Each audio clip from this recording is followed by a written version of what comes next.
In a dimly lit room at the Jordan Archaeological Museum, behind glass that catches the light in muted reflections, rests something unlike any other ancient document in the world. It's not parchment, not papyrus, not clay. It is made of copper, rolled into brittle sheets, engraved with words that have been staring back at us for nearly 2,000 years. Words that, if true, describe treasures beyond imagining. Tons of gold and silver, sacred vessels, and priceless artifacts hidden in dozens of secret locations. This is the Copper Scroll, and it may be the most tantalizing and most confounding treasure map in history. The story begins in the spring of 1952 in a barren, windswept part of the Judean Desert. Archaeologists were combing through caves near Khirbet Qumran, the same area where the Dead Sea Scrolls had been turning up since 1947. But this find was different. Two archaeologists, André Dupont-Sommer and Roland Duval, entered what's known today as Cave 3. Inside, along with a handful of other items, they spotted two corroded rolls of copper wedged into a crevice high in the wall.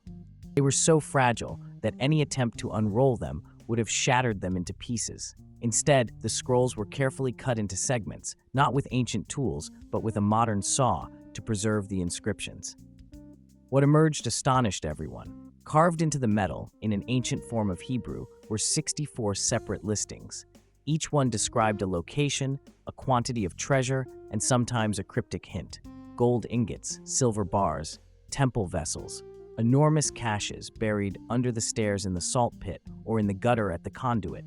Some entries even specified exact weights, suggesting a staggering total of over 4,600 talents of gold and silver.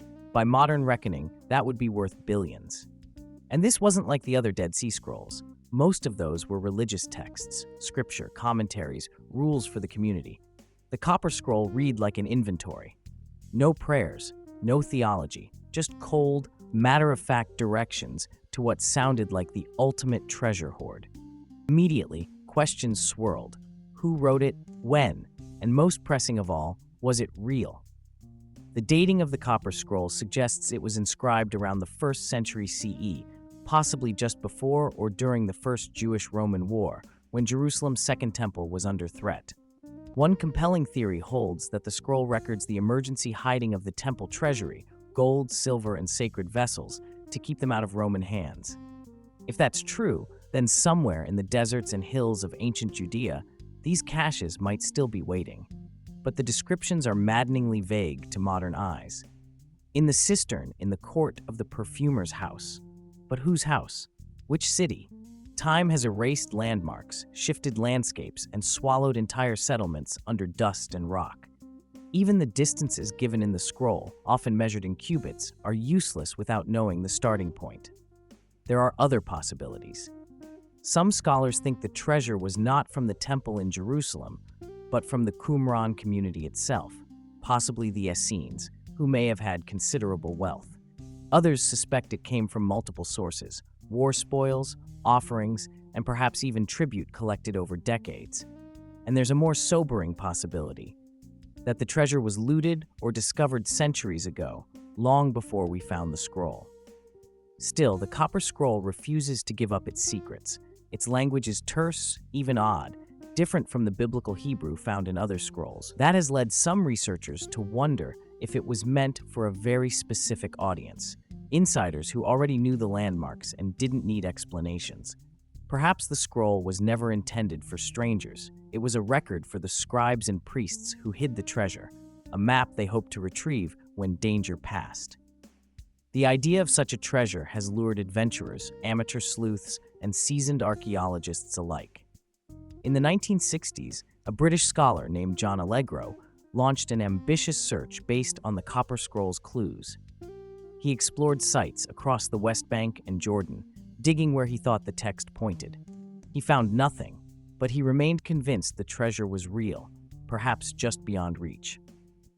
Later, in the 1990s, Israeli archaeologist Vendel Jones, a man often compared to the fictional Indiana Jones, claimed to have uncovered substances linked to the temple, including an aromatic compound possibly used in incense. Though he didn't find gold, his work fueled speculation that the scroll's clues were pointing to something more than just metal. perhaps sacred relics lost since antiquity. And then there are the conspiracy theories. Some believe governments or private collectors may already have found and claimed parts of the treasure, keeping discovery secret to avoid political upheaval or disputes over ownership.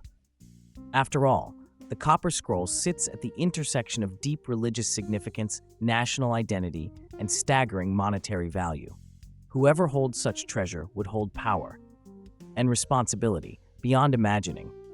But the truth may be more complicated. Judean Desert is vast, harsh, and deceptive. Caves collapse, rivers change course, earthquakes shift landmarks beyond recognition. Even if the Copper Scroll was perfectly accurate in its day, 2,000 years of natural change may have erased any hope of matching its descriptions to modern terrain. The hoard it describes might lie buried under meters of rock or under cities that have since been built over ancient ground. Yet, there's something about the Copper Scroll that keeps people searching. Maybe it's the lure of unimaginable wealth. Maybe it's the idea that we could one day hold objects once used in the temple, touched by hands from biblical history.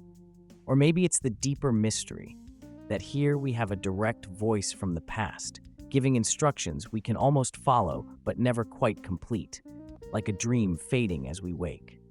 Standing before the scroll in the museum, you can see the fine engravings, the copper's green patina, the small cracks along its edges. You can picture the scribe leaning over the sheet of hammered metal, stylus in hand, carefully inscribing each line. Was he calm, methodical, or hurried, aware that time was short and danger close? Did he imagine that his words would be read again within months, or could he have guessed they'd lie silent for millennia, puzzling strangers in a future beyond his comprehension? Some say the Copper Scroll is less about gold and silver than it is about knowledge, that it's a time capsule of trust, a record made by people who believed their legacy, whether spiritual or material, was worth hiding until the right moment. If that's true, then perhaps the treasure isn't meant to be found until we're ready to understand it. And perhaps that's why it still holds us. Not because we expect to find all those talents of gold, but because we can't stand the thought that a story this vivid might remain unfinished forever.